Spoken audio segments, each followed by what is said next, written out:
Hi there. We're here for another reading from the book that was written by Leonard Sweet and Lisa Sampson, entitled The Sound of Light, Speaking Words of Hope and Comfort to Those Who Are Suffering. And tonight we come to the 13th chapter. I say tonight, it's tonight when I'm reading it. Chapter 13 is titled The Deepest Room Within Your Heart is Filled with Love Alone.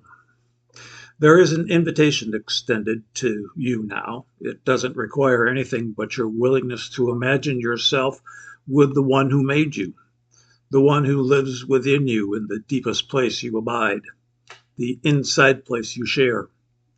In the innermost room, you will find the one who loves you most, the one who helps when you earnestly cry out, and the one who guides when you let God lead instead of inviting God along for the ride.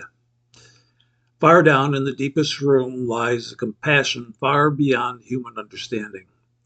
The one who collects our tears in a bottle, the one who knows all things, still loves us and always will abide there. The deepest room may have felt shuttered off by pride, guilt, shame, anger, disappointment, or despair.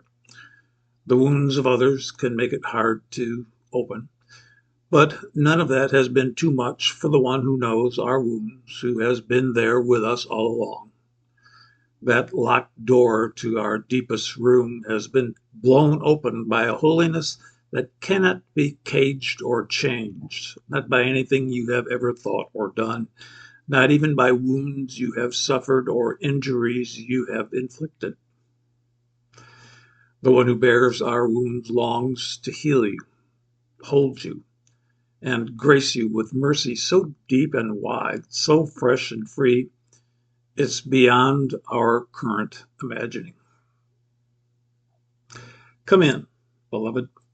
Enter into the space where a perfect God welcomes an imperfect you perfectly. Your Creator who sees you, your Creator sees you who you were made to be, and stops right there. Who can measure such mercy or meter such compassion? The one who made you, the one who made all things, the one who gets you. Beloved, beloved, beloved.